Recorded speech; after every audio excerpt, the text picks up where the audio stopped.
La première journée consiste à descendre en Espagne par l'autoroute en passant par le lac de Cap-de-Long, lac de barrage situé en altitude dans les Pyrénées.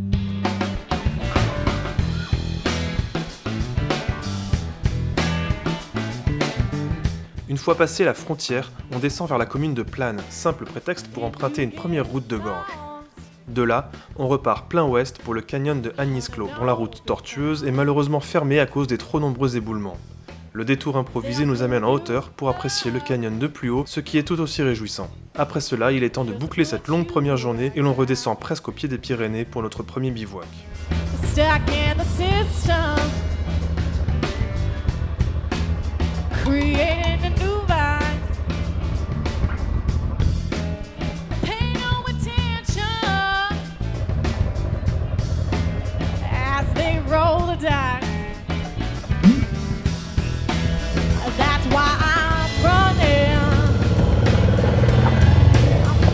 Allez, profite!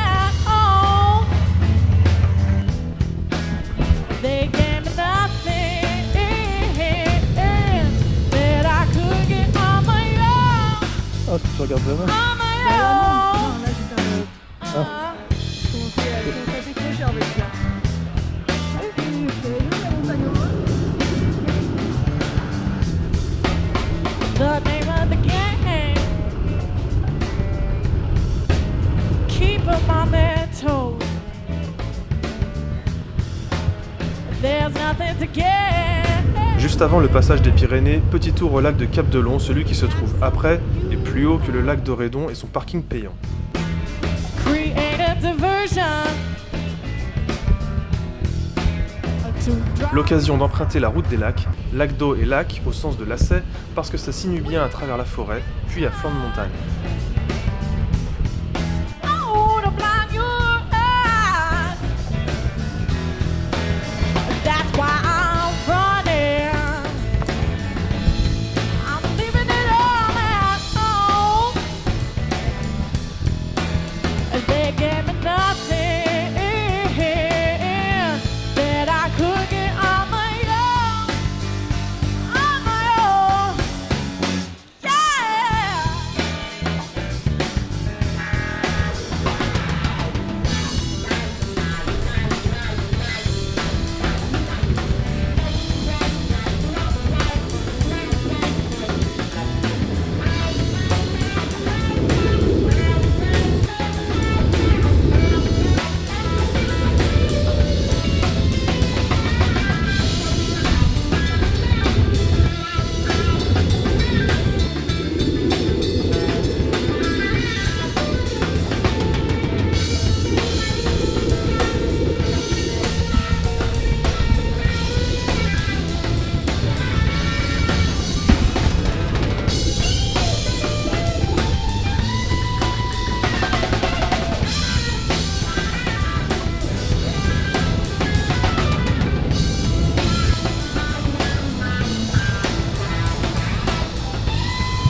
En redescendant, il était prévu d'emprunter la route HU 631 qui longe le canyon de Agnizcló, mais il y a tellement d'éboulements qu'elle est fermée. Donc, on prend une parallèle plus en altitude qui vaut tout autant finalement le détour.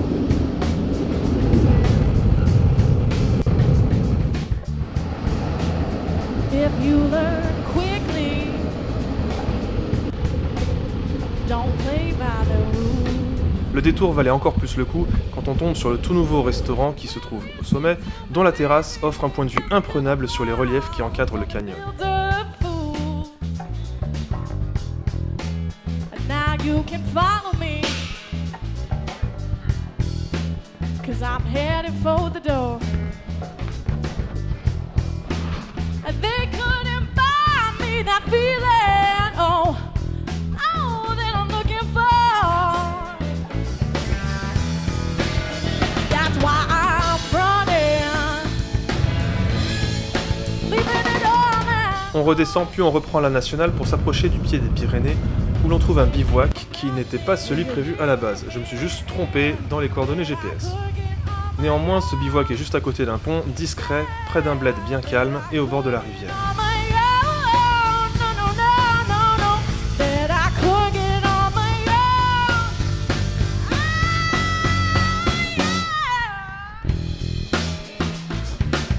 Pratique mais un peu humide, néanmoins la nuit fut bonne.